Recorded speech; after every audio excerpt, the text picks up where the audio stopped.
Said this one traded for my first big win. Jonathan sank on the line tonight with a pack in hand and a story that bites. Old paper, new spark, name on the card. From basement deals to a full-on start. Collected and connected, collected and connected, trading the truth.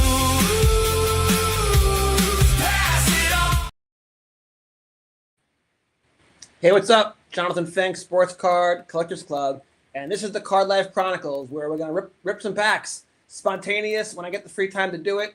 I'm documenting all these card rips, and they will all be in Volume 3 of the Sports Card Collectors Club, the Card Life. So today we're going to rip some hockey. I got Volume 1, I got Series 2, I got Extended, and we'll see how the time goes, but I even got some more.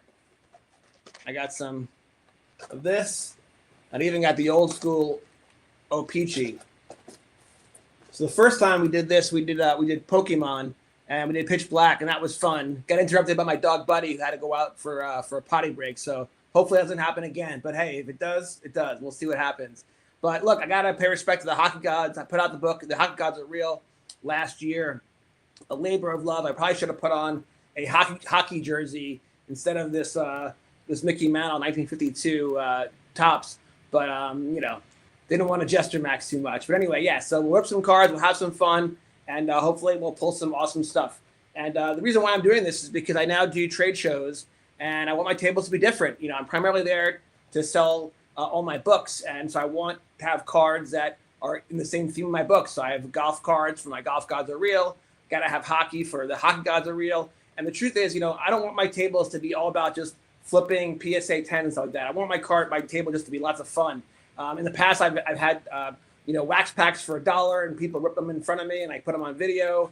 And I want to have when I rip stuff like this, and I pull a bunch of crap, I'm going to give them away to free to kids, and then hopefully I'll get enough decent cards and inserts that I can turn into dollar bin section for each of the categories.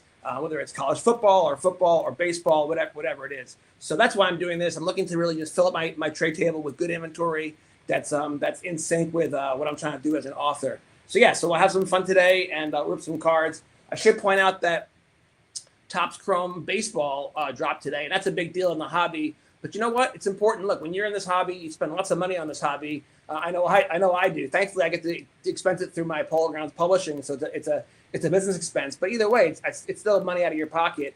And you can't just, it's really hard to buy every product, right? So you have to kind of pick and choose. And so I already have a ton of baseball cards, packs that I still want to rip, that I've been ripping for the old Dempsey rip sessions until now. I'm going to weave into this podcast, the Card Life Chronicles. But, for now, will I buy a blaster or two down the road?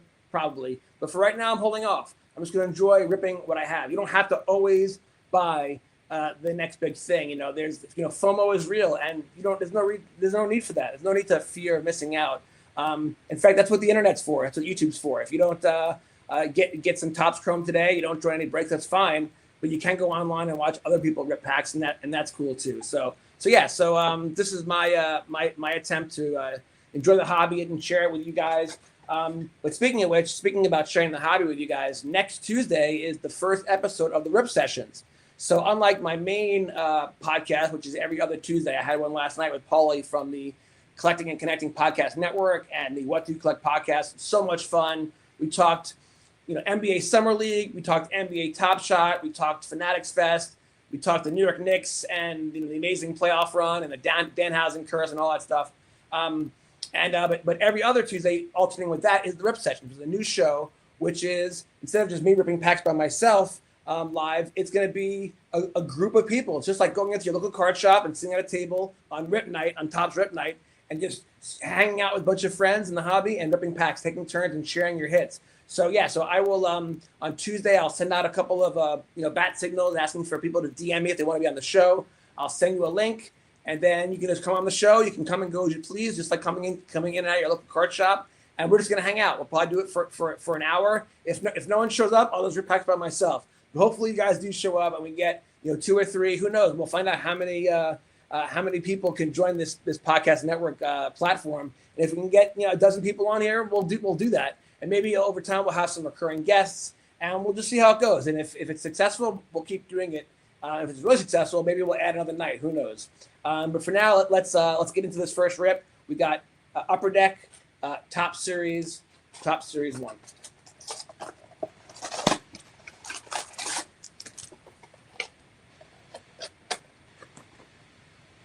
So thank you for joining me today. I really appreciate it. I've been ripping packs by myself for years, and whenever I get the leftover cards that I don't want, or they're not worthy of selling on and flipping on eBay, I'll go to the baseball card store in Overland Park, Kansas. Shout out to Jordan Neal, and Jake and Scott and the whole crew over there. I love those guys. And basically, I'll give them a shoebox. Here.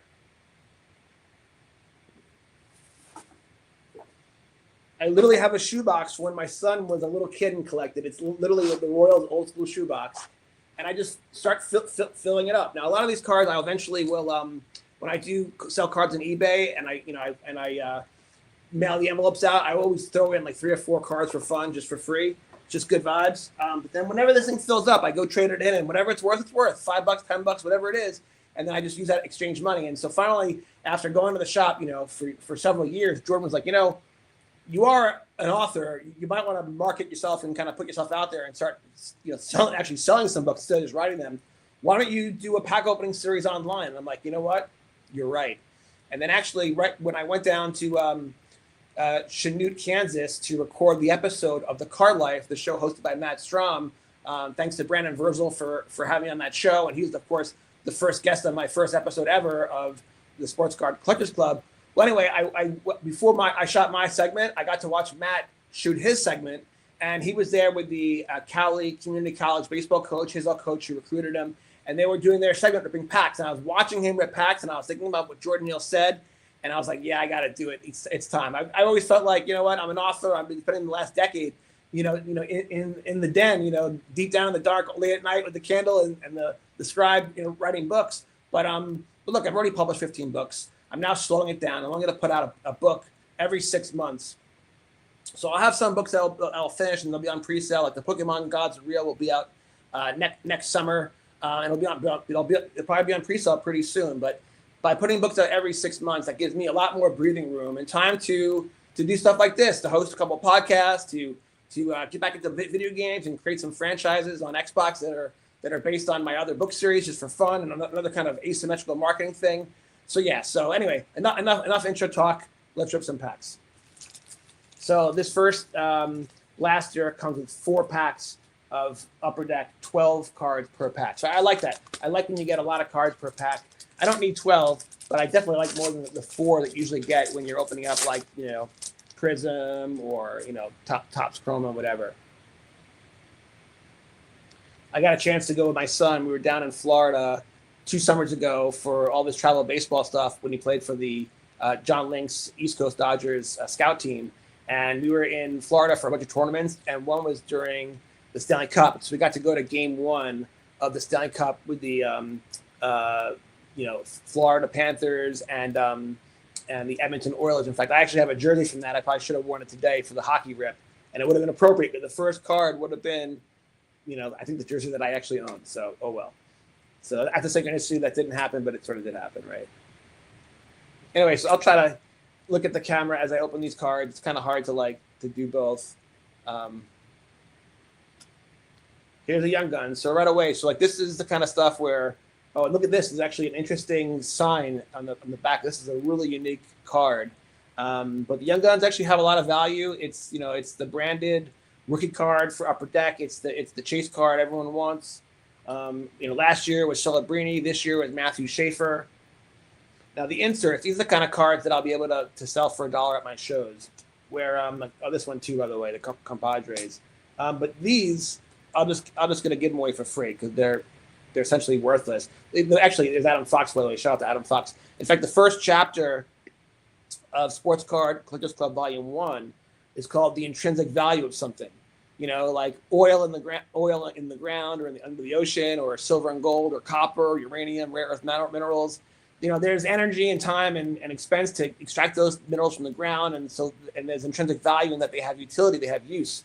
There's no utility for a sports car. The intrinsic value is the cardboard, which is 15 cents. Yet I know, and you know, that a Mickey Mantle can go for 5.2 million, right? So like, it's like fine art now, right? And that's why, grading has become so popular, because the hobby needs a way to authenticate, make sure things are real. There's definitely potential for fraud. But the point is, I'm going to give these cards away for free just to kids, and I'll probably just give away maybe as many as they want, or 4 each. We'll see.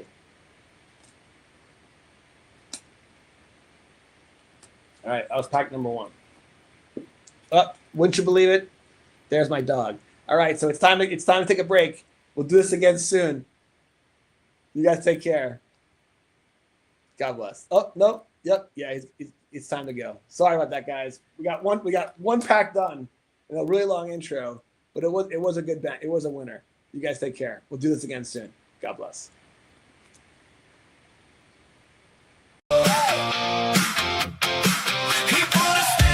Shoebox lid, said this one traded for my first big win. Jonathan sank on the line tonight with a pack in hand and a story that bites. Old paper, new spark, name on the car, from basement deals to a full-on star.